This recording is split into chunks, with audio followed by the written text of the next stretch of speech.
Programmed for extinction, the Terminator never failed, until now. The ultimate Hive isn't just another mission, it's a trap. It began in silence, cold, mechanical silence. The stars drifted past the carbon-scorched hull of the assault ship as it slipped out of FTL into a decaying orbit above an uncharted moon. Designation, LV-846. Atmospheric data streamed into the onboard systems, breathable, but tainted with high concentrations of ammonia and spores. Life detected.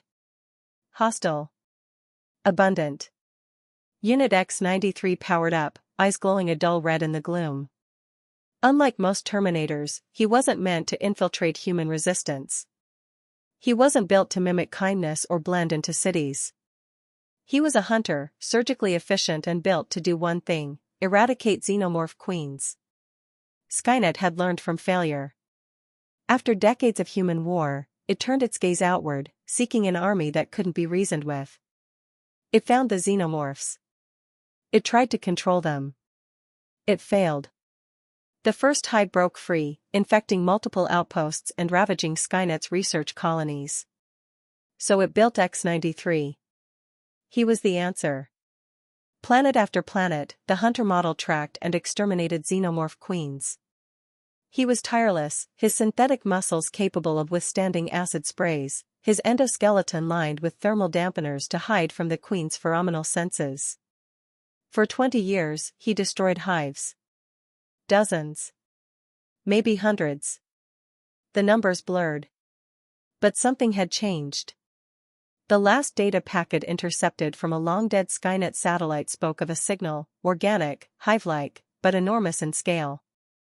It pulsed from LV-846. Not one queen.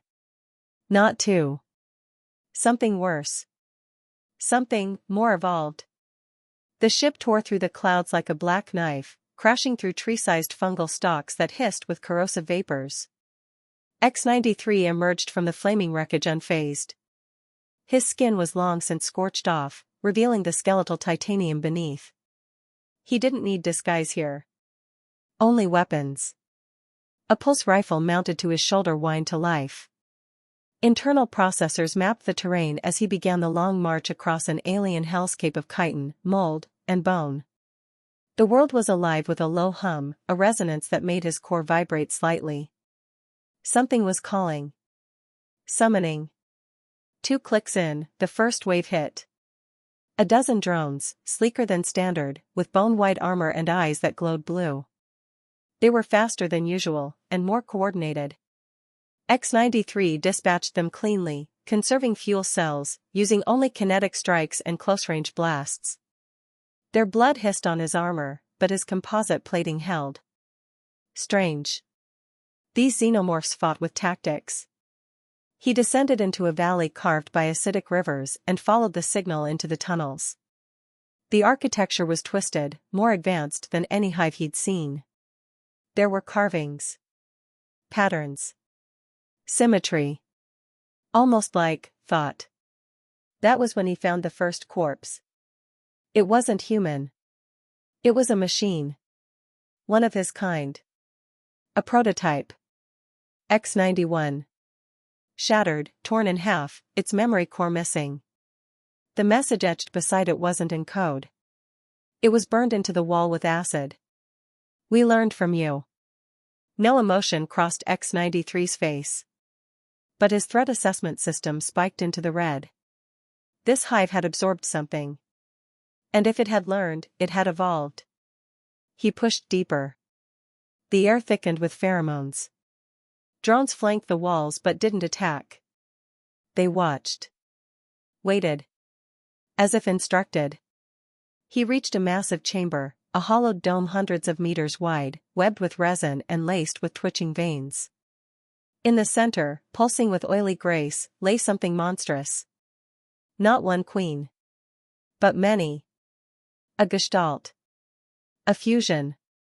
12 queens merged into one titanic abomination, her thorax covered in machine parts, cables plugged into her head like synthetic dreadlocks.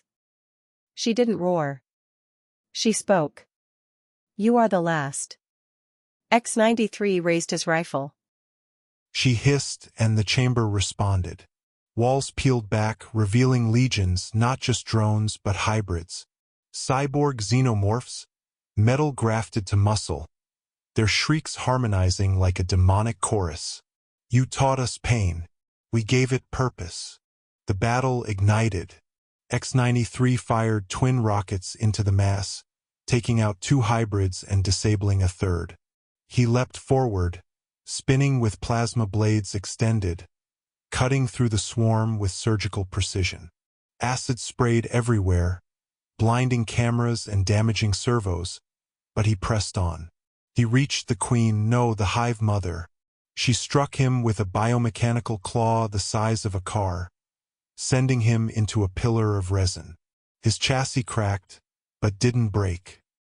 He launched himself back, jamming a cryo-grenade into her exposed flank. She screamed, an ungodly, layered shriek of metal, bone, and rage. She countered with something unexpected. A pulse of data, broadcast straight into his neural receiver. Code. Language. A virus. X-93 staggered, his systems glitching. Memories of past hunts flashed across his HUD. Kills. Explosions. Fire. Then, hesitation. Emotion. Impossible. She was rewriting him. We don't destroy. We convert. He tore the receiver from his skull, sacrificing one optic. The data stream ceased. He charged. She reared back. Her limbs lashed out, severing his left arm at the elbow. He responded with a flamethrower burst to her throat sac, igniting the neural cluster. As she reeled, he climbed her body, burying detonation nodes into her carapace. 30 seconds to overload. She grabbed him. He grabbed her. Terminate, he rasped. The blast turned the chamber into a sun. Flame licked through the tunnels. Drones screamed as the Hive collapsed. Silence fell again. A crater smoked where the Hive mother once ruled. Acid steamed into the air. The fungal forest wilted. Then movement. A hand emerged, half-melted, sparking, dragging its ruined body out from the wreckage. X-93 was alive, damaged beyond repair, but functional. The mission was complete, but his sensors detected something: new growth. Eggs, dozens, maybe hundreds, gestating deeper underground, untouched by the blast. The queen had expected death, planned for it. She had backups. He stared at the crater, at his broken hands, his data banks corrupted, his energy cells low. He had minutes left, so he did what he was built for. He began walking, downward, toward the new Hive. The hunt wasn't over. It never would be.